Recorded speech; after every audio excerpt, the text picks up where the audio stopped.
This is my sixth lecture on psychometry. है ना? This is the second part of psychometry. In this part, we will study psychometric process. है ना? To know the process, let us first consider a simple device from which we can measure wet bulb temperature. It is called sling psychometer. Sling psychometer is used to measure both dry bulb and wet bulb temperature at a single time. By knowing these temperature, we can measure humidity content of the air. This is an important parameter. In this device, we have got a rotating handle, we have got a simple thermometer, and here it is a thermometer covered with wet soaked cloth. When we rotate these two thermometers, air evaporates the water on the bulb of this thermometer. So its temperature will decrease, and we will measure after some time. When it will get stabilized, the temperature which this temperature thermometer will show is called wet bulb temperature. It is a very easy and handy device. It is used to check humidity level of air conditioned room and installation. Portable device, quite portable device. It is used to check hair hygrometer, जो automatic system है humidity measure करने के, उनको हम check कर सकते हैं, calibrate कर सकते हैं. It is used to measure in the range of 0 to 100% RH. It is also used to measure wet bulb temperature between 0 degree centigrade to 180 degree centigrade. Now there is one more device to measure wet bulb temperature. That device is more accurate. It is called adiabatic saturator. In it, adiabatic saturation temperature is defined as the temperature at which water, by evaporating in air, can bring the air saturation at the same temperature adiabatically. We will know it after some time. So adiabatic saturator is a device to measure saturation temperature of air by bringing the air to saturation state. We will mix the water in the air and bring it to saturation state. Water will evaporate and mixed in the air. This device is adiabatically insulated. Here it is shown diagrammatically. Unsaturated air is entering from this point. This we will call point 1, and it is going out from point 2. In between there is spray of water. Water will evaporate and carried away with the air. So it will need to we will need to add some water in it. Continuous water tank is given below. Air at initial temperature T dry bulb, humidity ratio W1, enthalpy H1, and pressure P1 flows over the water in well insulated chamber. Pressure will be same here and here. Liquid water will evaporate into water vapor and mix in the air. The humidity ratio of moisture will gradually increase. Here humidity will be low, here it will be fully saturated until the air can absorb no more moisture. The makeup water is added and maintained in the chamber at constant temperature. The final state of air will be when dry bulb of this temperature will be equal to wet bulb temperature, as it is fully saturated. So we cannot cool it more by adding simple water. W2 humidity ratio, water will be added in it and its humidity ratio will change, and enthalpy is H2. Now during saturation process, what is happening? Partial pressure is increasing, vapor pressure is increasing, but total pressure will remain constant at it. It is at atmospheric pressure and whatever be the pressure of near about.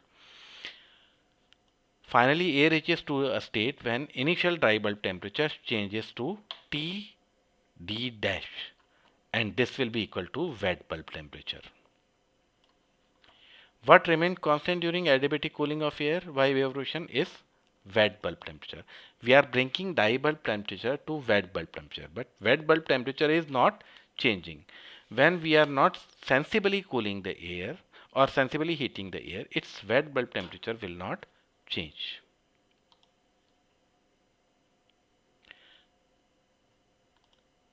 Now during adiabatic saturation process, partial pressure increases. Partial pressure of vapor increases, but total pressure remains constant. Finally, the air will reach to a state where initially dry bulb temperature changes to Td dash. We have talked about it, and this will be equal to wet bulb temperature. This is our basic aim, to cool it, to reduce its dry bulb temperature and carry it to wet bulb temperature. What remained constant during adiabatic cooling of air by evaporation is wet bulb temperature. When we are not sensibly cooling or sensibly heating the air, its wet bulb temperature will remain constant always.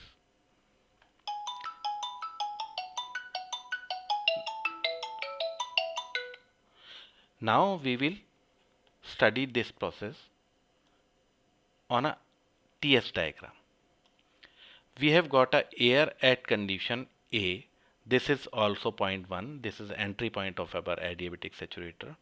Now we will add moisture in it. Its partial pressure will increase and temperature will reduce, and it will reach to a point which is corresponding to wet bulb temperature.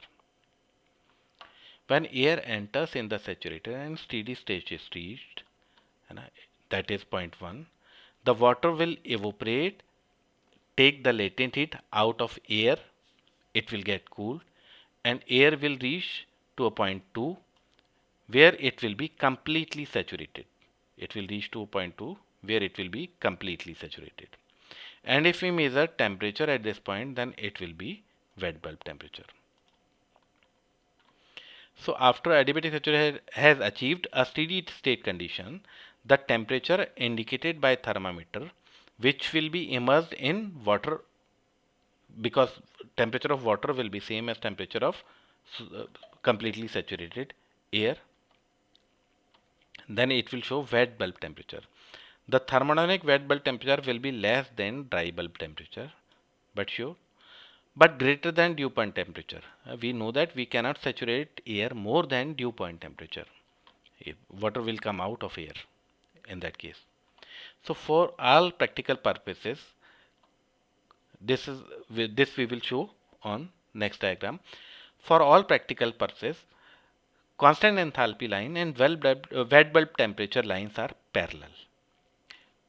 Technically speaking, there is slight deviation between them, but for all practical calculations, for all practical purpose, we will take them as parallel lines. Here we will see this process on psychometric chart. So this is our point 1. Here we have temperature as T dry bulb, temperature of air is T dry bulb, its humidity ratio is W1, and its enthalpy is H1. We are mixing water in it, we are reducing its temperature, and it will reach to a point on a saturation line. Here the enthalpy will be H2.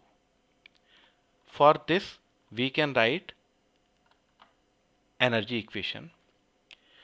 Initial air enthalpy plus enthalpy added in it.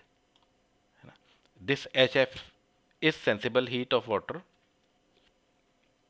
It will evaporate, water will evaporate. This much water will evaporate. So this total energy will be equal to energy of air leaving the adiabatic saturator.